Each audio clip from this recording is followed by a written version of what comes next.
5, there was also a stealth feature. They didn't talk about this on the PlayStation blog. The PlayStation 4 Pro Boost Mode.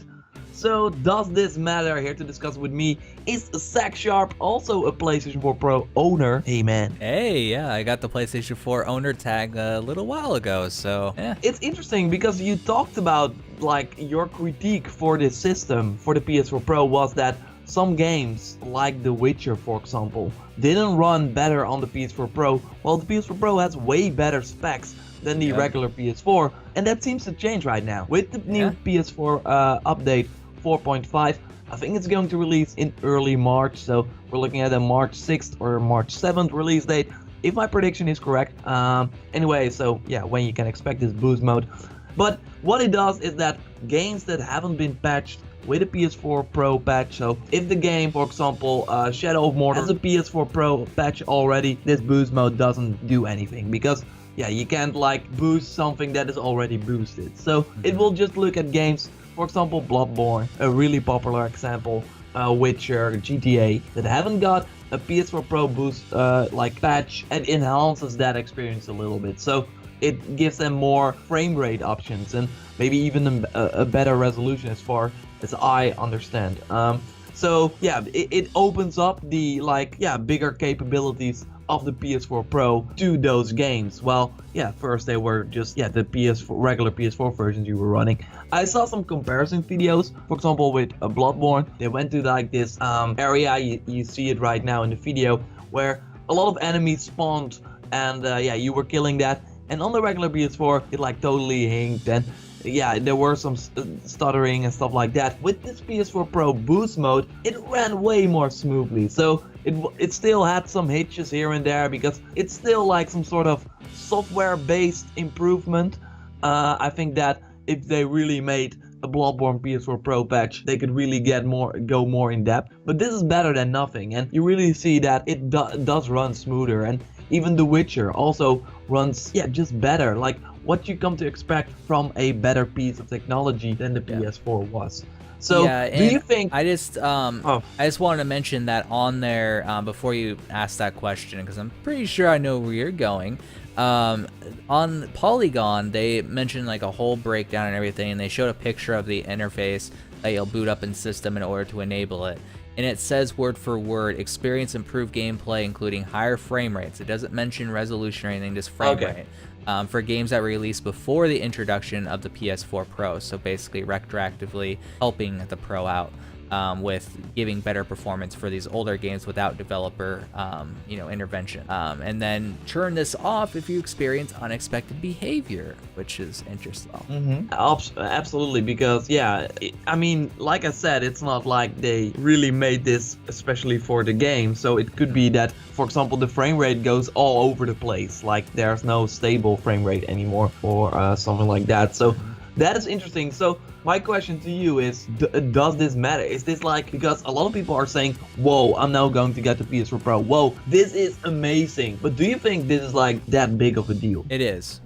And I'll tell you why. Because when it comes down to it, one of the biggest complaints about the Pro, and a complaint that I had, which for me it made no sense, and this should have been here at launch, because you have a stronger piece of tech. You have games with variable frame rate. You have games with variable frame rate with stronger tech that for some reason are not even gaining a single frame per second higher than the older tech. What the hell is going on there? Obviously, it was a software cap, and I think this is sort of what they're doing in order to correct that. And it also proves that. So a lot of these games that should have benefited from the Pro and got better frame rate, which a lot of people are like, why don't you guys just release a better console that's solid 60 frames per second, all the games, good experience. I think a lot of those people that had issues with the Pro because of that are going to see this boost mode and be like, okay, now I could buy a Pro, because now I'm getting better frame rates in games that I already own. On top of that, though, the new games that have Pro patches, or newer games, there's a lot of older games that have got Pro patches as well. Those will look better. They will probably run better because they're actually optimized by the developers. It's not like a standard boost. And the games that are really old that don't have the Pro patches, I'll be able to play with better frame rates if they're a variable frame rate title. For example, like you mentioned, The Witcher, there's Project Cars, there's a good bit of games out there that are variable frame rate. And so this will obviously cause unexpected behavior because it's not the native way that the system, it was originally meant to run, and the way that the games were originally meant to run, that this will affect. However, when it really comes down to it, I think the only unexpected behavior you're going to see here is a bit more stutters. So like, for example, if it's a really, really high powered game that, uses a lot of resources, for some reason isn't that optimized to go to a variable frame rate, you might see a little bit more stutters here and there, but the smooth gameplay you see will be a lot smoother, and it will be a lot more responsive as a result of that. So I think in the end, this is a net positive. It should have been there from the start. It would have been a much better sell for Sony in this regard, because there was a lot of people online that were mentioning, we just want a 60 frame rate per second console. That's all we want. And we're already seeing with some of the pro patches and that target higher frame rates at 1080p.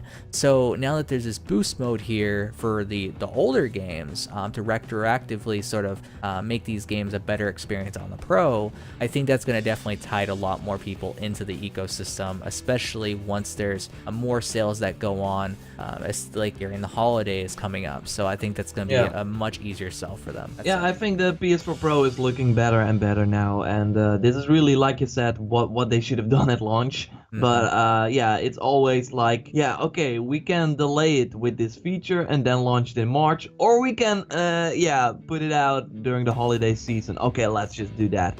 So that's probably why that still doesn't give them a pass, but that explains it a little bit. I would argue though that this isn't really that big of a deal, and that's mostly because all the upcoming games are already PS4 Pro supported. I talked about in a Horizon video. Of course, Horizon has an enormous amount of PS4 Pro support. It will really enhance the game a lot, according to Guerrilla Games, and from people that saw it running on the PS4 Pro. That it just doesn't cost a lot of effort to make this PS4 Pro game. The Helldivers developer said that it was 0.3% of the overall development cost was creating this PS4 Pro mode, and that's why we see a lot of other games also enhance or make it run well, or use the extra power of the PS4 Pro in their upcoming games. So then I think this boost mode is really for games that have developers that don't do this. So upcoming games that don't do it, because it really looks like all the upcoming games are PS4 Pro supported. So maybe some smaller games will then make use of this boost mode, or older games. And okay, older games like GTA, that's a big deal. But are you really going back to The Witcher with this boost mode?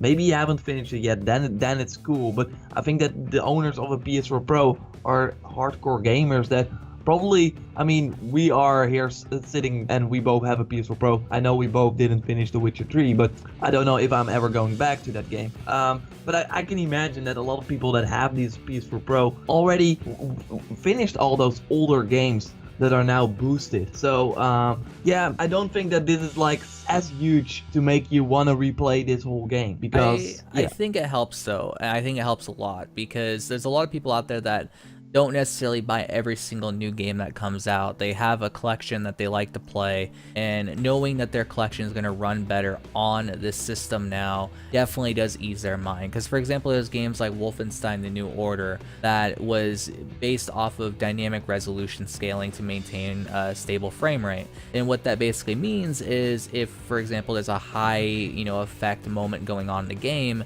it's going to go away from its native resolution, which I'm not exactly sure what it is, but we'll just use 1080p, and it might drop down to say 900p in order to sort of compensate for a lot of effects on the screen. With this extra power, it won't need to do that anymore, so it'll stay as native. It won't be jarring to look at as it sort of dynamically scales its resolution, and it will keep the frame rate that it was originally designed to keep. And then also, Avalanche Studios apparently had issues with Just Cause 3, and it ran poorly on consoles, and it didn't really fare much better after patches were released. But with boost mode, it's reported that it's a lot smoother, so it holds its target of 30 frames per second much more reliably, thus making the experience much more playable for people who own that game. So I think that games that had issues originally with certain games may see this as a feature and be like, oh, if I buy a Pro, even though I game at 1080p, I'm getting a much better experience even with my older games. Like, sure, the new ones coming up, those are obviously going to have Pro patches, but for the games that I had before that maybe I didn't really enjoy as much as I could have because the frame rate was poor or whatever, they could buy this console and experience a smoother frame rate. Do I think it is a significant amount of people? No, I think that it will boost sales, but I don't think it's gonna just completely light the world on fire. But it will be another thing that will ease people's minds heading into this thing, especially heading into holiday after they see E3, maybe even after E3. They might be like, oh my god, I need to go out and buy a Pro now, depending on what Sony does at E3 this year. And so it's going to be very interesting to see exactly how sales respond to this news once it hits fully and people actually get to see how well it does and everything like that. But I definitely think it's only a positive thing. I just wish it would have came at launch with the console, because there was a lot of people originally, and we even discussed it, why isn't this getting a Pro patch? Why isn't this getting a Pro patch? Yeah. What's going on here? They could have just been like, there's a boost mode, like you're good, and a developer wants to add more on top of that, then they can, but your games are going to perform better on the system regardless. And that would have been a great message. They still self-released this boost mode. I mean, it was really people that updated their PS4 with the new beta that saw this mode, as far as I know. So maybe they don't want to say to developers, we have this boost mode, because then the developers will maybe be, then we will not use some resources to make this work. While of course, like I said, a real PS4 Pro patch for a game, it's better than just this boost mode. I just think that they don't think of it as a big thing. I think that it's not that they don't want to advertise it, because they went to numerous outlets. Like on this Polygon article I pulled up, there was 2 updates. So obviously they're very responsive about talking about this. They want people to know about it. The press is immediately lit up and started talking about this because it's an interesting thing popping up within a firmware update. So when it really comes down to it, I think that this is a minor band-aid thing for older games. I don't think it's at all having to do with new games. Developers are not going to use this because they're already using this. All this does is allow the software limitations to free up the hardware and allow it to reach its potential. It's like with a lot of games, for example, a game I'm playing right now, Black Desert Online, it's heavily handicapped by the software, its engine, its optimization. So the developers, they need to fix that in order to free up the game to allow it to use my resources, because you can look at different graphs in games to see how optimized they are, how well they perform, and with Black Desert, it doesn't fully utilize your CPU, so most of your resources hang in there. It doesn't fully utilize even your GPU, so most of that's just hanging there, and yet you're still hovering just above 60 sometimes, when you should be realistically always above 60 in the 70s and 80s, especially for me with my particular hardware. So in that case, it really just comes down to Sony's like, we had a weird software limitation here, we're just gonna correct it. And now that they've corrected it, people are talking about it because it was such a silly thing to be there to begin with. But it's something that definitely will allow games that don't want to patch, do a PS4 Pro patch, to at least run better for people who have their collections and want to maybe get the system, but don't really see a lot of benefits. But now they might see, hey, my older games will run better, and the newer games that are out there that I own, they'll have better graphics and higher frame rates and maybe higher resolutions if they own a 4K TV, or they just want to downsample to their 1080p TVs. So yeah. I mean, it's better than them not having this boost mode, right? So it's great that they thought about this and they put it in. Curious to see how it will. Yeah, because right now we do see some things, but maybe it will change a little bit. This is still the beta, so curious to see how it will be when this launches, and if Sony will push it a little bit, because then everyone already knows a little bit about it, but it's still pretty stealthy. Maybe they will also make a big deal about it, but maybe, like you said, Sony just simply doesn't think that this is a big of a deal. But thanks a lot, Zach, for discussing this topic with me. Of course, for way more gaming discussions, subscribe to the channel, like the video if you did, and of course